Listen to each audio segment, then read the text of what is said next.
قیمت سکه و طلا در هفته گذشته روند کاهشی داشت، به طوری که سکه امامی و بهار آزادی به کانال‌های پایین‌تر رفتند.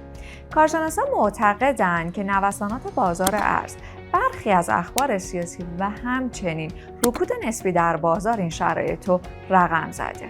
اخبار مثبت تبادل زندانیای دو تابعیتی و گشایش‌های ارزی باعث شده که دلار تحت فشار قرار بگیره و به کانال 49000 تومان برگرده.